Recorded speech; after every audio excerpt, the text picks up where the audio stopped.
Olá, tudo bem? Hoje eu faço uma longa viagem no tempo para relembrar a história da vida dos surdos. História da vida dos surdos? Como assim? Bom, é claro que os surdos existem desde sempre.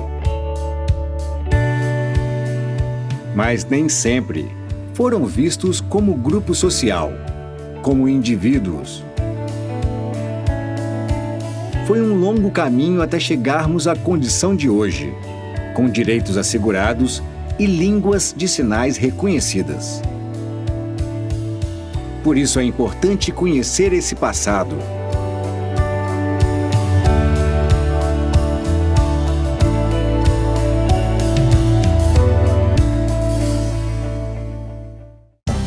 No Antigo Egito, reza a lenda que os surdos eram adorados, considerados mediadores entre os deuses e os faraós. Porém, em outras partes do mundo, a história foi cruel com eles. Por exemplo, na China, eram sacrificados. Na Grécia Antiga, por volta de 3.000 anos atrás, o tratamento também era duro. O filósofo Aristóteles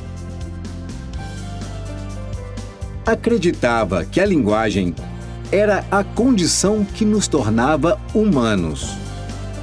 E como para ele, os surdos não tinham uma linguagem, então não poderiam ser considerados humanos. Por conta dessa ideia equivocada, é que surgiram expressões como surdo-mudo, que hoje é rechaçada pela comunidade surda.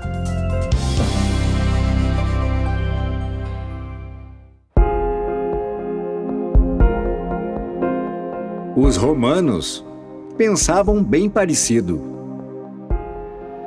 Eles confundiam os surdos com deficientes mentais. Eles privavam de direitos legais, como fazer um testamento, por exemplo.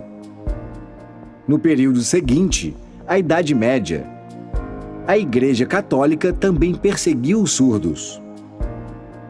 Dizia que suas almas não podiam ser imortais, já que eles não eram capazes de pronunciar oralmente seus sacramentos. Até o século XII, os surdos eram proibidos até de se casar, sem contar os que eram assassinados pelas próprias famílias. Vejam bem, todas essas barbaridades aconteciam na Europa pelo simples fato de os surdos não terem uma linguagem oral. Isso começou a mudar na Idade Moderna, mais especificamente a partir do século XVI. E por quê? Porque as famílias nobres que tinham surdos acabaram se preocupando com o destino de suas heranças. Então passaram a criar condições para que seus descendentes se instruíssem. O monge espanhol Pedro Ponce de León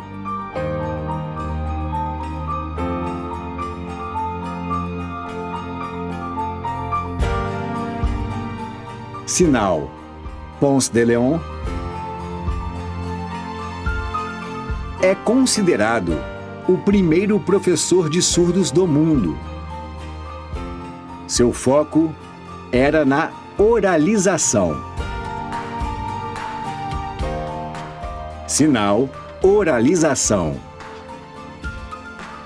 Além do ensino da leitura, escrita e filosofia.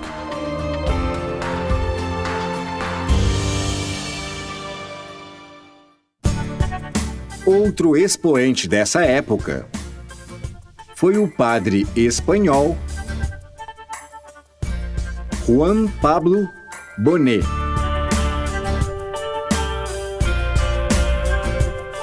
Sinal Bonet. que publicou o primeiro livro sobre educação de surdos, no ano 1620. Nele, aparecem informações sobre um alfabeto manual, língua de sinais e manipulação dos órgãos fonoarticulatórios. Seu método virou uma referência mundial. O foco ainda era a oralização, mas desta vez apoiada na comunicação espaço-visual dos surdos.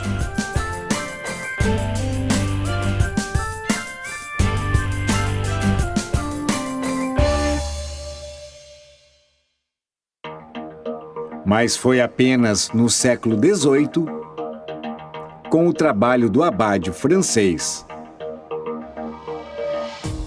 Charles-Michel Delepé,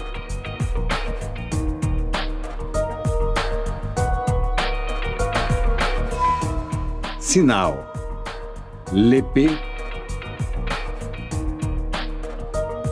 que a língua de sinais ganhou realmente força. Ele foi o primeiro educador a reconhecer que os surdos têm uma língua e que não precisam aprender um idioma oral para desenvolver uma linguagem.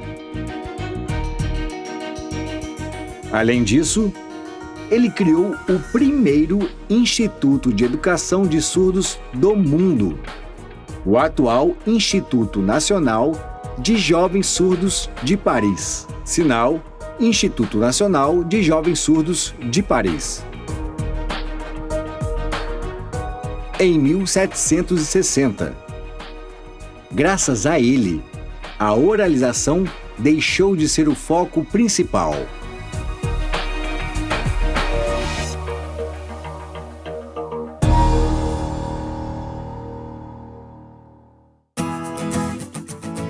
Outro importante marco foi a visita do americano Thomas Gallaudet. Sinal Thomas Gallaudet. Em 1816, ao Instituto de Paris.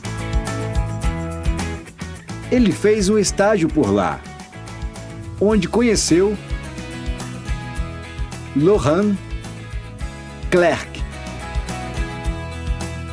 Sinal Laurent Clerc. Os dois foram para os Estados Unidos e fundaram a primeira escola de surdos de lá, a Hertford School. Foi inaugurada em 1817 e a língua de sinais francesa, aprendida por Gallaudet em Paris, foi adaptada ao inglês, de modo que nasceu a ASL. Em 1864, o filho de Gallaudet, Edward, sinal Edward Gallaudet, fundou a Universidade Gallaudet. Sinal Universidade Gallaudet.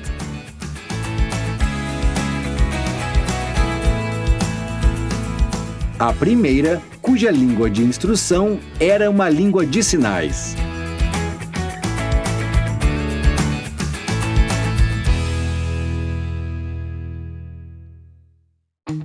Pouco tempo depois, em 1857, foi inaugurado o Instituto Imperial de Surdos Mudos, que deu origem ao que é hoje o Instituto Nacional de Educação de Surdos, sinal INES.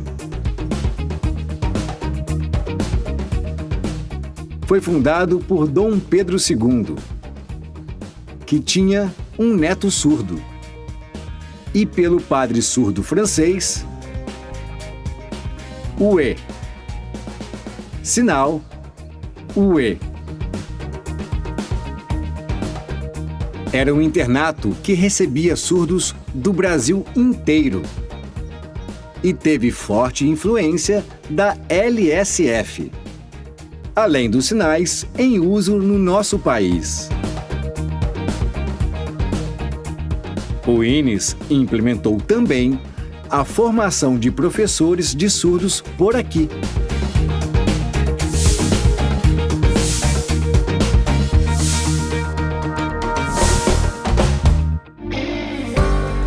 Parecia que tudo ia muito bem e que as línguas de sinais ficariam cada vez mais fortalecidas. No entanto, em 1880, aconteceu um fato que veio mudar tudo. O famoso Congresso de Milão, que reuniu especialistas em educação de surdos de todo o mundo. Após o Congresso, ficou definido que a oralização seria o único método de ensino aos surdos. Um total retrocesso.